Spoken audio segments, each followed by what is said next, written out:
கர்த்தர் இந்த நாளை தந்தபடினால் தேவாதி தேவனுக்கு நான் நன்றி செலுத்துகிறேன். விசேஷமாக கர்த்தர் இந்த உயிர்ப்பின் சத்தியங்களின் 35வது வாரத்தை கர்த்தர் நமக்கு கொடுத்திருக்கிறார். ஹல்லேலூயா.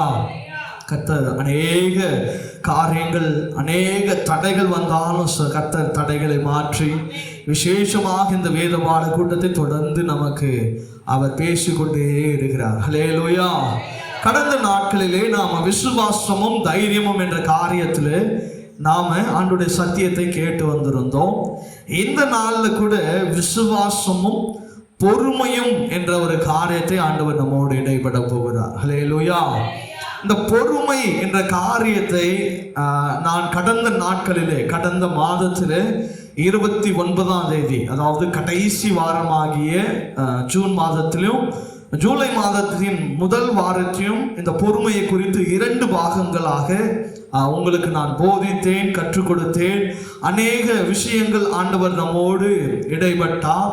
அந்த காரியங்கள் எல்லாம் ஒரு சில காரியங்கள், ஒரு சிலர் வந்தீங்க, ஒரு சிலர் வரல, ஒரு சிலர் இந்த சத்தியத்தை ஆன்லைன் மூலமாக நீங்கள் கேட்க விரும்பினீர்கள் என்று சொன்னால், இயேசு உயிர்ப்பிக்கிறார் ஊழியம், ஜீசஸ் ரிவைவ் மினிஸ்ட்ரி என்று சொல்லி போட்டு பார்த்தீங்கன்னா அதனுடைய 29ஆம் தேதியும் 6ஆம் தேதியும் நீங்க இந்த சத்திய வசனங்களை நீங்கள் தாராளமாக அந்த வசனங்களை கேட்க முடியும். இந்த பொறுமையை குறித்து ஒரு மேலோட்டமான ஒரு சில காரியங்களை உங்களுக்கு நான் சொல்ல விரும்புகிறேன்.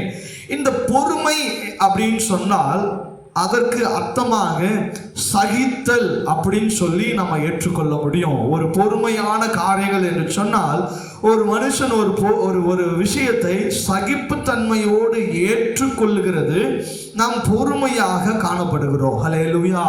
நம்முடைய வேதாகமத்தில் இந்த பொறுமை அப்படின்னு சொல்லும் பொழுது நமக்கு அநேக மனிதர்களை நமக்கு ஞாபகப்படுத்துகிறது. அதிலே இந்த விசுவாசத்தோடு கூடிய பொறுமை அப்படின்னு சொன்னா நமக்கு எல்லாருக்குமே ஞாபகம் வருகிறது ஆபிரகாம், ஈசாக்கு, யோசேப்பு, மோசே, தானியேல், ஒரு சில தேவ மனுஷங்களை நமக்கு நல்லாக ஞாபகப்படுத்த முடியும். இந்த பொறுமை என்ற காரியங்களிலே இந்த பொறுமை என்பது ஒரு உண்மையான கிறிஸ்துவனை வெளிப்படுத்துகிற காரியமா இருக்கும். ஹல்லேலூயா. நான் உண்மையான இயேசுவை பின்பற்றுகிறவன் அப்படின்னு சொல்றவங்க எல்லாம் இந்த பொறுமை என்ற காரியத்துல அதிகமாக சோதிக்கப்படுவாங்க. ஹல்லேலூயா. டெஸ்டிங்குள்ளாக கொண்டு போகப்படுவாங்க. விசுவாச பிள்ளைகள் அந்த சோதனைக்குள்ளாக கொண்டு போகப்பட்டு அந்த பொறுமையை அவன் ஜெயிக்கிறானா இல்லையான்னு சொல்லி ஆண்டவர் பார்ப்பார், அந்த டெஸ்ட்டை கொடுப்பார். அந்த பொறுமையில ஜெயிக்கிறவன் தான் ஒரு உண்மையான கிறிஸ்துவன் என்று சொல்லி நான் சொல்ல முடியும். ஹல்லேலூயா. இந்த பொறுமை என்னென்ன காரியங்களை நமக்கு கடந்த நாட்களில் நம்ம பார்த்தோம் என்று சொன்னால், நீடிய பொறுமை அப்படின்னு சொல்லி பார்த்தோம் இல்லையா? இந்த 2 பாகங்களாக இதை நாம கடந்த வாரத்தில் பார்த்தோம். ஆனால் இந்த காரியங்களை வரும் காலங்களில் நம்ம பார்க்க முடியாது. ஏன்னா ஆண்டவர் அநேக வார்த்தைகள் இந்த பொறுமையை குறித்து நம்மோடு இடைப்பட போகிறார். எப்படியும் எனக்கு தெரிஞ்சு ஆண்டவர் 3 மாதங்களாவது இந்த பொறுமையை குறித்து நம்மோடு பேசுவார். ஹல்லேலூயா. ஹல்லேலூயா. இந்த பொறுமையில முதலாவது இந்த 6 பொறுமையை குறித்து ஆண்டவர் நம்மோடு பேசினார். முதலாவது நீடிய பொறுமை. அதாவது இந்த பொறுமையானது ஒரு மன்னிக்கிற குணத்தை நமக்கு கொடுக்கும். ஹல்லேலூயா. இந்த நீடிய பொறுமை ஒரு மனுஷனை மன்னிக்கிறதற்கு அந்த பொறுமையானது கற்றுத்தரும். ஹல்லேலூயா. இதை ஏன் அதை சொல்லுகிறேன் என்று சொன்னால், ஆண்டவராக இயேசு கிறிஸ்து கூட சிலுவையிலே அவர் மரிக்கிற தருவாயில கூட அவரை சிலுவையில் அறைந்தவர்கள், அடிக்கப்பட்டவர்கள், குற்றப்பட்டவர்கள், அவரை வாட்டி வதைத்த மனிதர்களையும் என்ன பண்ணாரு? அவர்களை மன்னித்தார். ஹல்லேலூயா. அதுதான் ஒரு நீடிய பொறுமை என்பதை நாம் பார்க்க முடியும்.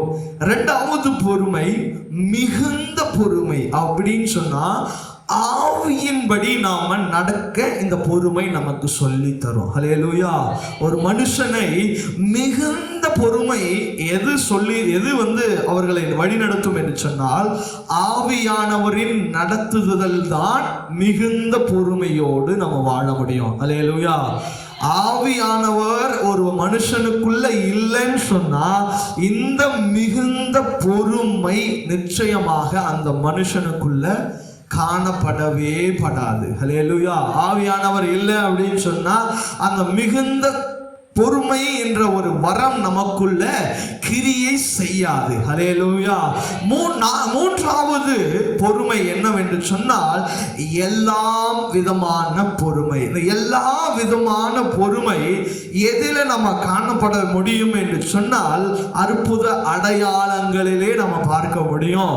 எல்லா வித பொறுமை அப்படின்னு சொன்னா ஆண்டவர் என் வாழ்க்கையில நன்மை செய்தா மட்டும்தான் நான் துதிப்பேன் அப்படின்னு சொன்னீங்கன்னா இந்த எல்லா வித பொறுமையில நாம விழுந்து போவோம். ஹல்லேலூயா. இல்லையா? சங்கீதக்காரன் கடந்த வாரத்தில் நம்ம சங்கீத பகுதியில் கூட வாசித்தோம் இல்லையா? நான் இக்காலத்திலும் கர்த்தரை ஸ்தோத்திரிப்பேன், அவருடைய துதி எப்பொழுதும் என் வாயில் இருக்கும். அது எப்பொழுது அவன் பாடின சங்கீதம்? அபிமெலேக்கு தாவீதை துரத்தின காலத்தில் அவன் எழுதப்பட்ட சங்கீதம். ஹல்லேலூயா. துரத்துண்ட காலம், அவனை என்ன பண்ணாங்க? துரத்தின காலம், அவனை அவமானப்படுத்தின காலம், அவனை ஒண்ணுமே இல்லைன்னு சொல்லி அவனை என்ன பண்ணாங்க? விரட்டி அடிச்ச காலம். அந்த பொறுமை அதுதான் எல்லா விதமான பொறுமை. ஹல்லேலூயா. ஆண்டவர் என் வாழ்க்கையில் அற்புதம் செஞ்சாதானா நான் சர்ச்சுக்கு வருவோம் பிரதர். என் வாழ்க்கையில் ஆண்டவர் எனக்கு ரொம்ப பொறுமையை சோதிச்சுட்டார். இல்லை சிஸ்டர், இல்லை பிரதர், நீங்க நல்லா புரிஞ்சுக்கணும். எல்லா வித பொறுமையிலும் நாம என்ன பண்ணணும்? அவரை பொறுமையோடு தேட வேண்டும். ஹல்லேலூயா. நான்காவது பொறுமை நம்பிக்கையின் பொறுமை. நம்ம நம்பிக்கையோடு இருக்கணும் அப்படின்னு சொன்னா, நான் நம்பிக்கையில எப்படி பொறுமையா இருக்கிறது என்று சொன்னா, என் விசுவாச பாதையில நான் பொறுமையோடு ஓட வேண்டும். ஹல்லேலூயா. ஹல்லேலூயா. அந்த விசுவாசத்தில் நம்ம பொறுமையோடு ஓடும் பொழுது உன் நம்பிக்கை, உன் பொறுமை உன்னை என்ன பண்ணும்? மேலோங்கி வர செய்யும். ஹல்லேலூயா. ஐந்தாவது பொறுமை கிறிஸ்துவின் பொறுமை. இந்த கிறிஸ்துவின் பொறுமை அப்படின்னு சொன்னா ஏசப்பாவோட சுபாவம் நமக்குள்ள காணப்படணும். ஹல்லேலூயா. அதுதான் நான் முதலே சொல்லியிருந்தேன். இயேசு கிறிஸ்துவை எல்லாத்திற்கும் அவர் காத்திருந்தார். முதல் அற்புதம் செய்யறதுக்கும் காத்திருந்தார். ஒவ்வொரு காரியத்துக்காக அவர் காத்திருந்தார். பிதா அவரோடு சித்தத்தை செய்கிற வரைக்கும் அவர் என்ன பண்ணாரு? பொறுமையோடு காத்திருந்தார். இந்த கிறிஸ்துவின் பொறுமை நமக்குள்ள காணப்படணும். எது வரைக்கும் இந்த கிறிஸ்துவின் பொறுமை நமக்குள்ள இருக்கணும்னு சொன்னா, நாம மரித்து இந்த மண்ணுக்கு போகிற வரைக்கும். ஹல்லேலூயா. நம்ம கடைசி மூச்சு வரைக்கும் இந்த கிறிஸ்துவின் பொறுமை நமக்குள்ள காணப்பட வேண்டும். ஹல்லேலூயா. கடைசி பரிசுத்தவான்களின் பொறுமை. இது என்ன சொன்னால், நாம நம்முடைய எப்படி நான் கிறிஸ்துவின் பொறுமை எப்படி நம்ம கடைசி வரைக்கும் இருக்கணுமோ, இதே காரியத்தை தான் அந்த பரிசுத்தவான்களின் பொறுமையும் நமக்குள்ள நம்முடைய இறுதி, அதாவது கடைசி வரைக்கும். ஒருவேளை நம்ம சாகாம இருந்து ஆண்டவருடைய வருகை வருதுன்னு சொன்னீங்கன்னு வச்சுக்கோங்களேன், அந்த 2வது வருகை அந்த மத்திய ஆகாயத்தில் வருது இல்லையா, அது வரைக்கும் நம்ம பரிசுத்தவான்கள் எவ்வளவு பொறுமையா இருந்தாங்களோ அந்த பொறுமை நமக்கு வேணும். ஹல்லேலூயா. நான் இந்த பரிசுத்தவான்களின் பொறுமைக்கு நான் அநேக எடுத்துக்காட்டுகளை சொன்னேன். எப்படின்னு சொன்னா, ஆபிரகாம் ஈசாக்கு பிறக்கிற வரைக்கும் என்ன பண்ணா? பொறுமையோடு இருந்தான். தானியேல் சிங்கங்களின் கெபியில அவனை போட்டு அவன் அடுத்த நாள் காலையில வரைக்கும் என் ஆண்டவர் விடுவிப்பார் என்று சொல்லி அவன் பொறுமையோடு காத்திருந்தான். பாருங்க அந்த பொறுமை. ஒருவேளை தானியேல் இருக்கிற இடத்துல நம்ம யோசிச்சு பாருங்க, சிங்கங்கள் இருக்கிற இடத்துல இப்ப தூக்கிட்டு போய் நம்மளை போட்டா நம்ம அவ்வளவுதான், நம்ம கத்தல அந்த சிங்கமே என்ன பண்ணிடும்? ஒரே ஓட்டமா ஓடு. அப்பேற்பட்ட கத்திருப்பான். ஆனால் தானியேலோ ஆண்டோடைய சமூகத்தில் முழங்கால் படிட்டு அங்க செபித்தான். ஹல்லேலூயா. அந்த பொறுமை நமக்கு வேண்டும். அடுத்து பரிசுத்தவான்களின் பொறுமை நமக்கு எப்படின்னு சொன்னா, அந்த பொறுமையானது இந்த உலகத்தை நம்ம ஜெயிக்கிற ஜெயமாய் காணப்படணும். ஹல்லேலூயா. இந்த பரிசுத்தவான்கள் எப்படி பொறுமையா இருந்தார்களோ அப்பேற்பட்ட பொறுமை நமக்குள்ள காணப்பட வேண்டும். 6 பொறுமை உங்களுக்கு சொன்னேன். நீடிய பொறுமை, மிகுந்த பொறுமை, எல்லாவித பொறுமை, நம்பிக்கையில பொறுமை, கிறிஸ்துவின் பொறுமை, பரிசுத்தவான்களின் பொறுமை. இந்த பொறுமை இந்த உலகத்தில் கூட ஒரு பழமொழி சொல்லுவாங்க, பொறுமை கடலினும் பெரிது என்று சொல்லுவாங்க. ஆனால் நம்முடைய வாழ்க்கையில பொறுமை மிகவும் அவசியமான ஒன்று. ஹல்லேலூயா. இது எல்லாமே நான் பேசின காரியங்கள் உங்களுக்கு ஞாபகப்படுத்துகிறதுக்காக நான் மறுபடியும் சொல்லுகிறேன். நம்முடைய வாழ்க்கைக்கு இந்த பொறுமை மிகவும் அவசியமானது. ஏன் என்று சொன்னால், இந்த பொறுமை எதை காட்டும் என்று சொன்னால், முதலாவது நாம் தேவன் மேல வைத்திருக்கிற அன்பை காட்டும். ஹல்லேலூயா. நீங்க பொறுமையோடு விசுவாசத்தோடு ஆண்டவரோட நம்பிக்கையோடு ஆண்டவர் எனக்கு செய்வாருன்னு சொல்லி ஆண்டவர் தொல்லப்படுத்தாம பொறுமையோடு ஜெபம் பண்ணிட்டு இருக்கீங்க பாருங்க, அது எதை காட்டும் என்று சொன்னால், நீங்கள் அப்பா மேல வச்சிருக்கிற அன்பை முதலாவது காட்டும். ஹல்லேலூயா. இரண்டாவது அவர் மேல வச்சிருக்கிற விசுவாசத்தை காட்டும். மூன்றாவது அப்பா மேல வச்சிருக்கிற நம்பிக்கையை காட்டும். ஹல்லேலூயா. கடைசியா அது என்னத்தை காட்டும் சொன்னா, அவருக்காக எதையும் செய்யும் தைரியத்தை நமக்கு உண்டாக்கும். ஹல்லேலூயா. ஹல்லேலூயா. நான் மரித்தாலும் பரவாயில்லன்னு சொல்லி அவருக்காக மரிக்கவும் இந்த காரியம் செய்யும். ஹல்லேலூயா. தானியேல் அதை தான் செய்தான், யோபு அதை தான் செய்தான், அதை தான் யோசேப்பும் செய்தான். ஹல்லேலூயா. ஹல்லேலூயா. எனக்கு அருமையான தேவ பிள்ளைகளே, இதே பொறுமையின் காரியத்தை தான் ஆண்டவருக்காக 12 சீடர்களும் செய்தார்கள். ஹல்லேலூயா. அந்த பொறுமை நமக்குள்ள மிகவும் அவசியமானது. இந்த விசுவாசத்தின் காரியத்தில் நம்ம கடந்து போகும்போது, ஏன் இவ்வளோ காரியத்தை உங்களுக்கு நான் முன்னோட்டமாக எடுத்து சொல்லுகிறேன் என்று சொன்னால், நம்முடைய வாழ்க்கையில பொறுமை என்பது எவ்வளவு தேவைப்படுகிறது அப்படி என்பதை இந்த காரியங்கள் நமக்கு காட்டுகிறதா இருக்கிறது. ஹல்லேலூயா. இந்த விசுவாசமும் பொறுமைக்கும் ஆக ஒரு வசனத்தை நாம் இந்த நாளில் நம்ம வாசிப்போம். 2 தெசலோனிக்கேயர் புஸ்தகம் 1வது அதிகாரம் அதனுடைய 4ஆம் வசனத்தை நாம் வாசிக்க கேட்போம். அப்போஸ்தலனாகிய பவுல் தெசலோனியருக்கு எழுதின 2வது நிருபத்தின் 1ஆம் அதிகாரம் அதனுடைய 4ஆம் வசனத்தை நான் வாசிக்கிறேன். நீங்கள் சகிக்கிற சகல துன்பங்களிலும் உபத்திரவங்களிலும் பொறுமையும் விசுவாசத்தையும் காண்பிக்கிறதின் நிமித்தம் உங்களை குறித்து நாங்கள் தேவனுடைய சபைகளிலே மேன்மை பாராட்டுகிறோம். அல்லேலூயா. என்ன இந்த வசனம் சொல்லுகிறது என்று சொன்னால், நீங்கள் உங்கள் வாழ்க்கையில, உங்க ஆவிக்குரிய வாழ்க்கையில நீங்கள் ஏசப்பாவுக்காக விசுவாசத்தோடு கூட பொறுமையாயிருந்து எல்லா துன்பங்களையும் எல்லா உபத்திரவங்களையும் பொறுமையோடும் விசுவாசத்தோடு நீங்கள் அதை காண்பித்தது நிமித்தம் உங்களை குறித்து நாங்கள் தேவனுடைய சபைகளிலே மேன்மை பாராட்டுவோம். ஹல்லேலூயா. என்னவென்று சொன்னால், ஆண்டவருக்காக நீங்கள் வாழும் பொழுது உங்களுடைய சாட்சிகளை அநேகர் சொல்லி மகிழ்வார்கள். ஹல்லேலூயா. அந்த பிரதர் யார் தெரியுமா, அந்த சிஸ்டர் யாரு தெரியுமா, அவங்க எவ்வளோ கடுமையான சூழ்நிலையில போனாலும் ஆண்டவர் மேல வச்சிருந்த அந்த பொறுமையோ ஆண்டவர் மேல வச்சிருந்த அந்த விசுவாசத்தை என்ன பண்ணல, அவங்க கைவிடவே இல்லை அப்படின்னு சொல்லி சொல்லுகிறது தான் விசுவாசத்தில் நாம் வைத்திருக்கிற பொறுமை. ஹல்லேலூயா. ஏன் என் வாழ்க்கையில பொறுமை ரொம்ப அவசியம் அப்படின்னு சொன்னா, இதை ஆங்கிலத்தில் பேஷியன்ஸ் அப்படின்னு சொல்லுவாங்க. அமைதல். என்னது? அமைதல். அமைதியா இருக்கிறது. இந்த அமைதலை நம்ம எங்க பார்க்க முடியும்னு சொன்னால், பழைய ஏற்பாட்டின் பகுதியில் நம்ம ஒரு இடத்துல நம்ம பார்க்கும்போது ஆண்டவர் சொல்லுவாரு, நீங்கள் அமைதியா இருங்கள், நான் உங்களுக்காக யுத்தம் செய்வேன் என்று சொல்வார். ஹல்லேலூயா.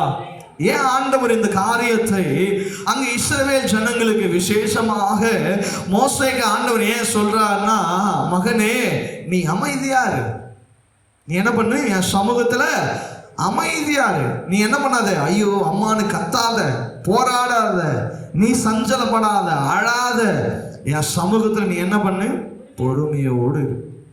உன் வேலை என்ன?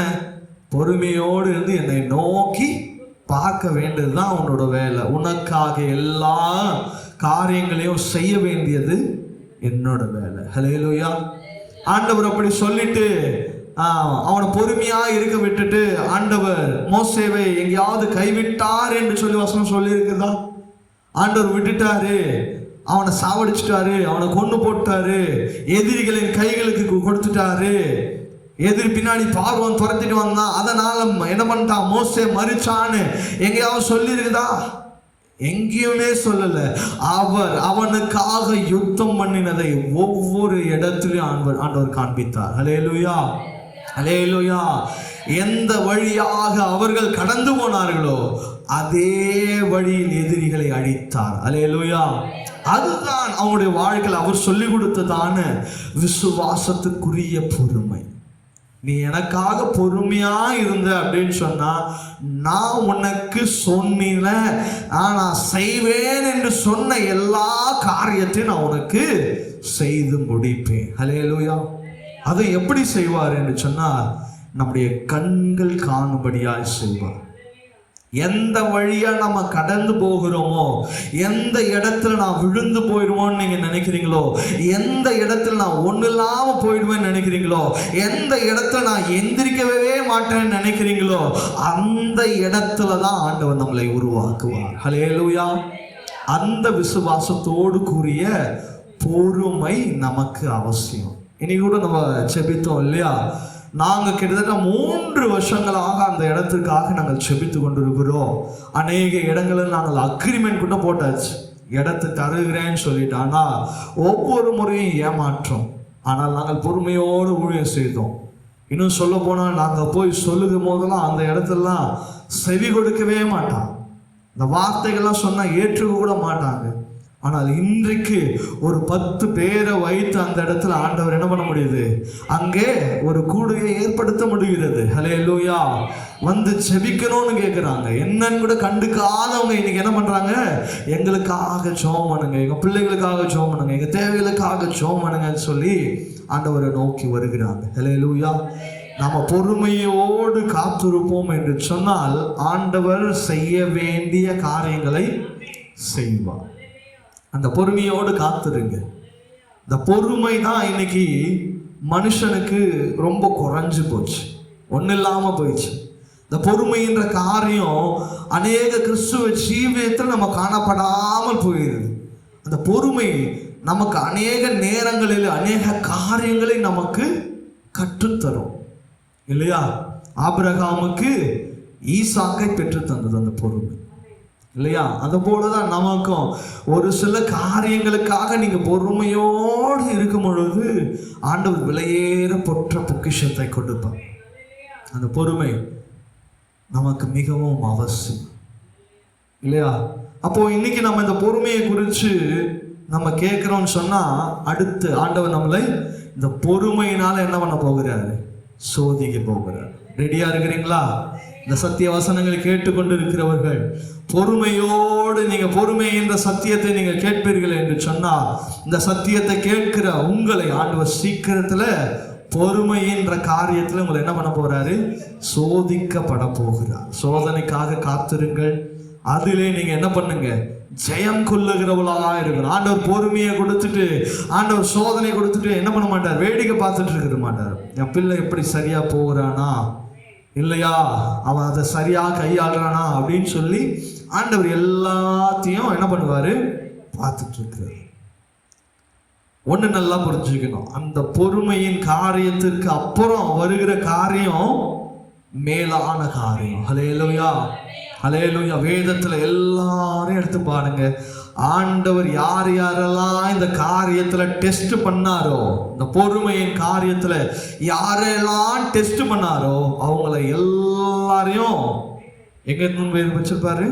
மேல கொண்டு போய் வச்சிருப்பாரு இல்லையா? ஆபிரகாமை பாருங்களேன். ஏன் ஆபிரகாமை முதலாவது பேசுகிறோம்? இந்த விசுவாசத்தின் தகப்பன் அவர். ஏன்னா விசுவாசம் சொன்னா இந்த உலகத்துல இந்த 700 கோடி பேர் இருக்கிறாங்க.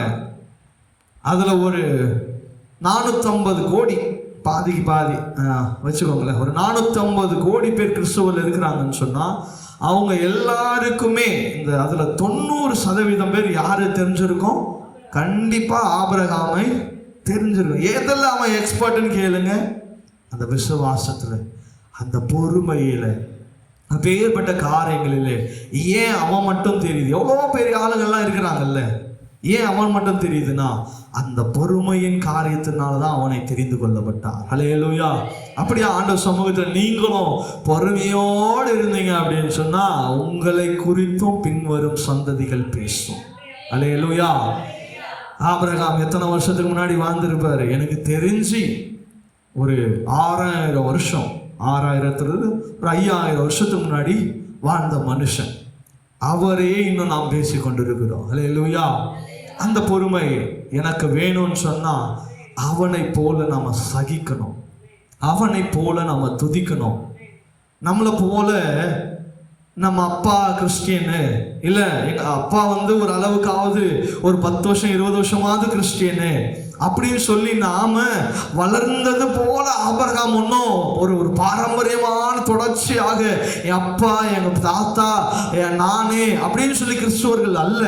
அவனுடைய பாரம்பரியங்களிலே, அவனுடைய சொந்தங்களிலே முதலாவது தெரிந்து கொள்ளப்பட்டவன் தான் ஆபிரகாம். ஹல்லேலூயா. ஏன்னா அவங்க அப்பா விக்கிரகங்களை செய்கிறவர், அவனை முதலாவது தெரிந்து கொண்டார். அவனுடைய காரியங்களை ஆண்டவர் பார்க்கிறார். ஏன்னா இவன் விக்கிரகங்களை செஞ்சிட்டு இருந்தவன் இன்னைக்கு என்னை துதிக்க வந்துட்டு என்னையே ஆச்சரியப்படுத்தினானேன்னு சொல்லி ஆண்டவர் பார்க்கிறார். வெறுமையான காரியங்களில் ஆண்டவர் அவனை விடுகிறார்.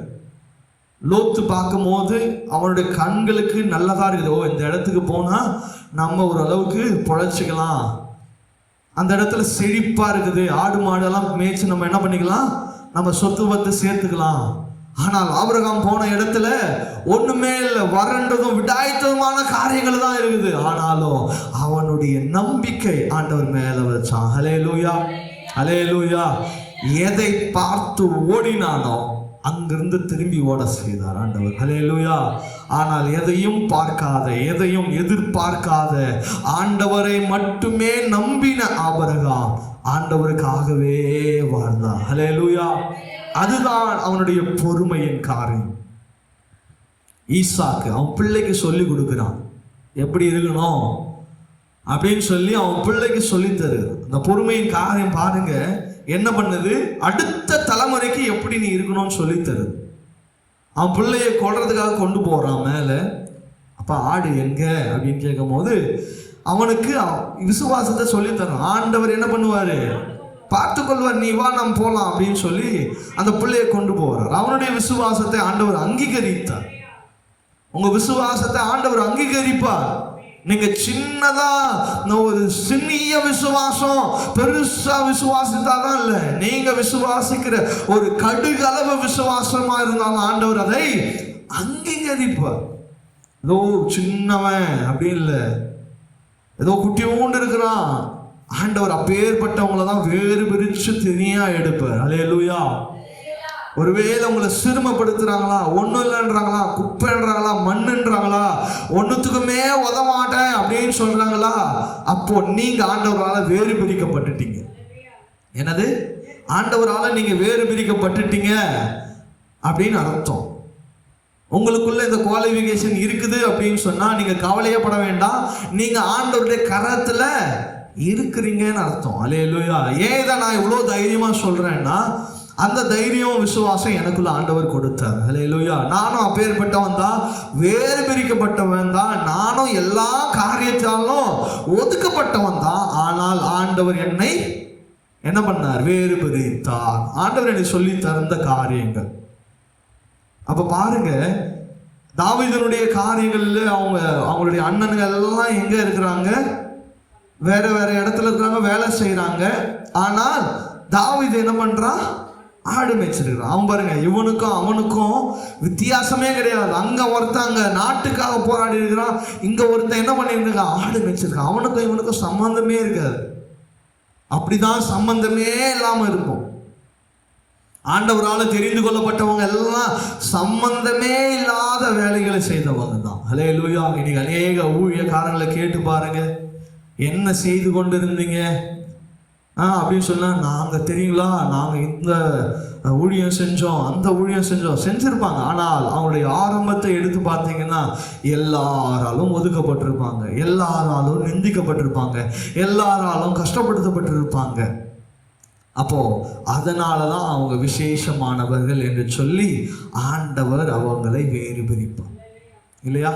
இன்னைக்கு நாம கூட ஒருவேளை இந்த சூழ்நிலையில இருந்திருக்கலாம், ஒருவேளை இந்த சூழ்நிலையோடு கூட நீங்க இங்க வந்திருக்கலாம், இந்த சூழ்நிலையோடு கூட இந்த வசனத்தை நீங்க கேட்டுக்கொண்டு இருக்கலாம். ஆனால் ஆண்டவர் உங்களை சொல்லுகிறார், நீங்கள் எல்லாரும் என் சமூகத்துல யாருப்பா? வேறு பிரிக்கப்பட்டவர்கள். என் சமூகத்துல நீ பொறுமையா இருந்த, என் சமூகத்துல நீ பொறுமையோடு காத்திருந்த, ஆபிரகாம போல நீ பொறுமையா இருந்தன்னு சொன்னா உனக்கு ஜெயமான காரியத்தை ஆண்டவர் செய்வார். ஹல்லேலூயா, ஹல்லேலூயா. என்ன பண்ணணும்னா, துன்பத்திலையும் உபத்திரவத்திலையும் என்ன பண்ணுங்க? பொறுமையா இருங்க, விசுவாசமா இருங்க, ஆண்டவர் செய்வார் என்ற ஒரு நம்பிக்கையோடு இருங்க.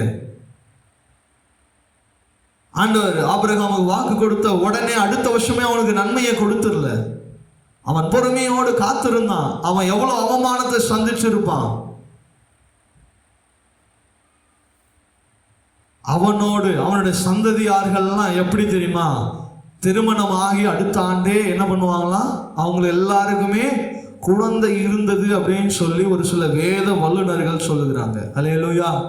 அவன் குடும்பத்தில் அவன் மட்டும்தான் 25 வருஷம் கழிச்சு குழந்தை பெற்றுக்கிறான். அப்போ எவ்வளோ அவமானத்தை, எவ்வளவோ அவன் கேடான காரியங்களை கேள்விப்பட்டிருக்கான், அவன் காதுல விழுந்திருக்கும். எத்தனையோ பேர் நிந்திச்சிருப்பாங்க, எத்தனையோ பேர் அவனை கஷ்டப்படுத்தி இருப்பாங்க, எத்தனையோ பேர் சொல்லியிருக்கலாம், உன் அப்பா விட்டு போனியடா, உங்க அப்பா செய்கிற வேலையை நீ விட்டு போயிருப்பியடா. எத்தனையோ பேர் நிந்திருப்பாங்க. ஆனால் அதுக்கு அவனுக்கு கவலை இல்லை. ஏன்னா ஆண்டவர் எனக்கு என்ன சொல்லியிருக்கிறாரு?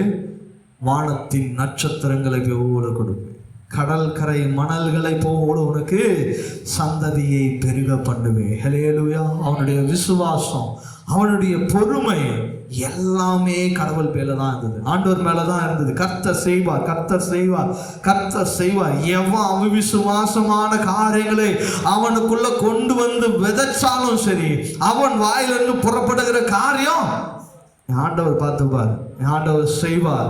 அவர் சொல்லியிருக்கிறார், அவர் என்ன பண்ணுவாரு? செய்வார். அந்த நம்பிக்கையோடு, அந்த விசுவாசத்தோடு நம்ம பொறுமையோடு காத்திருக்கும் பொழுது நிச்சயமாகவே நம்மை அவர் உயரத்துல கொண்டு போய் சேர்ப்பார். ஹல்லேலூயா, ஹல்லேலூயா. வேதத்துல நான் சொன்னபடியாகவே யார் யாரெல்லாம் ஆண்டோட சமூகத்துல பொறுமையோடு இருந்தாங்களோ, யோசேப்பு அவன் வாழ்க்கையில அவன் கண்ட எல்லா காரியத்திலும் வீழ்ச்சி, ஆனால் ஆண்டவர் அவன் பொறுமையின் சோதனையின் காலம் முடியும் பொழுது அவன் எதிர்பார்க்காத இடம் இல்லையா, அவன் எதிர்பார்க்காத காரியம். யோசேப்பினோட வாழ்க்கையில கூட பாருங்களேன், அவங்க அண்ணனுங்க அவங்க என்ன பண்ணாங்க? இவன் எப்ப பார்த்தாலும் நம்மள என்ன பண்ணிட்டு இருக்கிறான்? அப்பா கிட்ட ஏதாவது சொல்லிட்டே இருக்கிறான். அண்ணங்க ஒதுக்குறாங்க. அப்பா கிட்ட சொல்றாங்க, வந்து என்ன பண்ணிட்டான்? தம்பி செத்து போயிட்டான், அவ்வளவுதான். அவனை என்ன பண்ணிடுச்சு? ஒரு விலங்கையை இழுத்துட்டு போயிடுச்சு. அவன் ட்ரெஸ்ஸை பாருங்க, அண்ணனால விற்கப்பட்டான், குடும்பத்தால ஒதுக்கப்பட்டான், அடிமையாக கொண்டு போகப்பட்டான். ஆனால் எங்கு அடிமையாக கொண்டு போகப்பட்டானோ அதே தேசத்துல ஆண்டவர் அவனை அதிபதியாக உயர்த்தினார். ஹல்லேலூயா. சிறைச்சாலைக்கு கொண்டு போகப்பட்டான். வேலையாட்களாக கொண்டு போகும் போதும் அந்த இடத்துலையும் பொறுமையா இருந்தான், தேவனுக்காக பொறுமையோடு காத்திருந்தான். பாவம் செய்யல, பாவம் செய்கிறதற்கு கால சூழ்நிலைகள் வந்த பொழுதிலும் அவன் பாவம் செய்யல. ஹல்லேலூயா. இன்னைக்கு நிறைய பேர் சொல்லி கொண்டிருக்கோம், நாங்க குத்தம் பாவம் செஞ்சதில்லை, நாங்க குத்தம் மீறுதல் செஞ்சதில்லைன்னு சொல்லி கொண்டிருக்கிறாங்க. ஆனால் அவர்கள் சொல்லுகிற காரியங்கள் நன்றாக புரிந்து கொள்ள வேண்டியது, அவனுக்கு வந்த வாய்ப்பை இழந்திருக்கிறான். ஹல்லேலூயா. அதே போலதான் நமக்கு அந்த வாய்ப்புகள் வந்திருந்தா நம்ம என்ன பண்ணிருப்போம்? பாவம் செஞ்சிருப்போம். ஆனால் அவன் கிடைத்த வாய்ப்பை உதறி ஓடி யாருக்காக ஓடினா? ஆண்டவருக்காக ஓடுனா. ஹல்லேலூயா, ஹல்லேலூயா. ஆண்டவருக்காக நம்ம எல்லா காரியத்தையும் வெறுக்கும் போது, ஆண்டவருக்காக உண்மையாய் வாழும்போது, பொறுமையோடு வாழும் பொழுது, கர்த்தர் எல்லா காரியங்களையும் பொறுமையோடு செய்யும் பொழுது நிச்சயமாகவே கர்த்தர் நம்முடைய வாழ்க்கையில நன்மையான காரியங்களை செய்வார் என்பதிலே எந்த சந்தேகமும் நமக்கு இருக்கக்கூடாது. ஹல்லேலூயா. கடைசியாக ஒன்னே ஒன்று நான் சொல்ல விரும்புகிறேன். இன்றைக்கு இந்த வசனத்தை கேட்க வந்திருக்கிற ஒவ்வொரு தேவ பிள்ளைகளும், ஆன்லைன் மூலமாக இந்த வசனத்தை கேட்டுக்கொண்டிருக்கிற பிள்ளைகள், உங்க வாழ்க்கையில நீங்கள் உயர்வை சந்திக்க வேண்டும் என்று சொன்னால் உங்க வாழ்க்கையில விசுவாசத்தோடு கூடிய பொறுமை மிகவும் அவசியம் அவசியம் அவசியம். தேவன் தாமே இந்த வார்த்தைகளை ஆசீர்வதிப்பாராக. நம்ம எல்லாம் கண்களை மூடி ஆண்டவரை நோக்கி ஒரு ருசியாய்